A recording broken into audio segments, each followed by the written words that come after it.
क्या आपने कभी सोचा है कि कुछ अपराध सिर्फ खबरें नहीं बनते, बल्कि पूरे देश की अंतरात्मा को झकझोर कर रख देते हैं?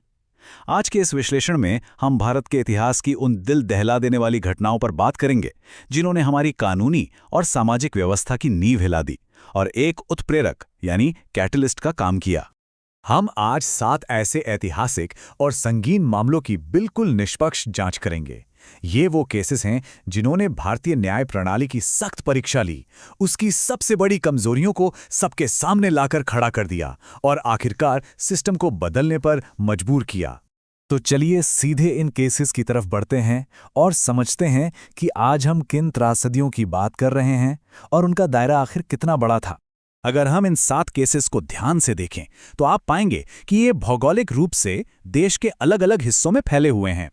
4 दशक, जी हाँ, करीब 40 साल की इस टाइमलाइन में दिल्ली से लेकर जम्मू और कश्मीर तक और महाराष्ट्र से लेकर उत्तर प्रदेश तक इन घटनाओं ने लगातार पूरे देश को प्रभावित किया है। अब इनमें से कुछ केसेस तो ऐसे हैं जो सीधा इस बात पर सवाल उठाते हैं कि कैसे पैसा, राजनीतिक ताकत और सांप्रदायिक गुट इंसाफ के रास्ते में सबसे बड़ी दीवार बन जाते हैं। मिसाल के तौर पर 1999 के जेसिका लाल मर्डर केस को ही ले लीजिए। एक बेहद रसूखदार नेता के बेटे मनु शर्मा पर हत्या का आरोप था। आपको हैरानी होगी कि शुरुआती नतीजा क्या निकला।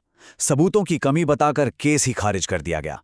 लेकिन फिर मीडिया और जनता के भारी दबाव ने अपना असर दिखाया।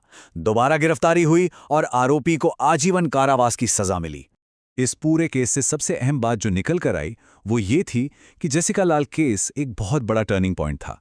इसने न्याय प्रणाली पर पैसे और पावर के असर को पूरी तरह से बेनकाब कर दिया। देश की आम जनता जागरूक हुई और उन्होंने साफ कर दिया कि आरोपी कितना भी ताकतवर क्यों ना हो, उसकी जवाबदेही तय होनी ही चाहिए।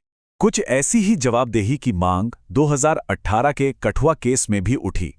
इसने देश को हिलाकर रख दिया था, जिसमें एक 8 साल की खानाबदोश मुस्लिम बच्ची का अपहरण करके उसकी बेरहमी से हत्या कर दी गई। पठानकोट के एक स्पेशल कोर्ट ने इस जटिल मामले में आखिरकार अपना फैसला सुनाया, जिसमें 7 में से 6 वयस्क आरोपियों को सजा मिली। 3 को आजीवन कारावास और बाकी 3 को सबूत मिटाने के जुर्म के 5-5 साल की सजा हुई। लेकिन इस केस में एक और ध्यान देने वाली बात है। सोर्सेस के अनुसार इस अपराध के पीछे सांप्रदायिक मंशा थी, जिसमें एक मंदिर के पुजारी और पुलिस अधिकारी तक शामिल थे। हैरान की बात यह थी कि शुरुआत में इन्हें कुछ स्थानीय राजनीतिक गुटों का समर्थन भी मिला, लेकिन आखिरकार अंतर्राष्ट्रीय आक्रोश और विरोध इतना बढ़ गया कि इस मामले को इंसाफ की तरफ बढ़ना ही पड़ा। अब आगे बढ़ते हैं 2012 और 2013 के उन 2 अत्यंत महत्वपूर्ण मामलों की तरफ, जिन्होंने पूरे देश को महिलाओं की सुरक्षा के अस्वीकार्य संकट से आमने सामने खड़ा कर दिया। इन केसेस ने हर किसी को सोचने पर मजबूर कर दिया। 2012 के निर्भया केस की असाधारण क्रूरता ने पूरे देश में एक ऐसा आक्रोश पैदा किया जो शायद ही पहले कभी देखा गया हो। एक चलती बस में हुए इस खौफनाक हमले के बाद देश भर में विरोध प्रदर्शन शुरू हो गए। उन्हीं प्रदर्शनों की वजह से भारत में यौन हिंसा के कानूनों को सख्त किया गया, जिसका अंजाम ये हुआ कि 2020 में 4 आरोपियों को फांसी दे दी गई। लेकिन इस केस की एक और कड़ी थी। इसमें एक आरोपी नाबालिग यानी जुवेनाइल था, जिसे जुवेनाइल होम में सिर्फ 3 साल की सजा मिली। और सच कहूं तो इस एक डिटेल ने समाज में इंसाफ और कानून के ढेरों पैमानों पर एक बहुत ही लंबी और गहरी बहस छेड़ दी। ठीक 1 साल बाद 2013 में मुंबई के शक्ति मिल केस ने इन राष्ट्रीय चिंताओं की आग में घी का काम किया। एक ही दिन में 2 अलग-अलग महिलाओं पर हमले हुए। हालांकि इस बार सीसीटीवी फुटेज की मदद से पुलिस ने आरोपियों को तेजी से गिरफ्तार कर लिया। शुरुआती रिपोर्ट्स में तो यही इशारा था कि इन रिपीट ऑफेंडर्स को मौत की सजा मिलेगी, लेकिन आखिर में बॉम्बे हाई कोर्ट ने इसे आजीवन कारावास में बदल दिया। इस फैसले के बाद भारत भर में महिलाओं की सुरक्षा को लेकर चिंता और भी ज्यादा गहरी हो गई। लोग अपनी सुरक्षा को लेकर और भी ज्यादा सवाल उठाने लगे। अब हम अपने विश्लेषण के उस हिस्से में आते हैं जहां कुछ ऐसे केसेस सामने आए जिन्होंने पुलिस की कार्यप्रणाली, फॉरेंसिक साइंस के विकास, उनकी विफलताओं और उनसे जुड़ी भारी कंट्रोवर्सीज पर तेज रोशनी डाली। जैसे कि 1978-1980 का रंगा बिल्ला केस। शुरुआत में पुलिस से काफी लापरवाही हुई, लेकिन बाद में एक बेहद बारीक फॉरेंसिक जांच के दम पर आरोपियों को सजा दिला दी गई।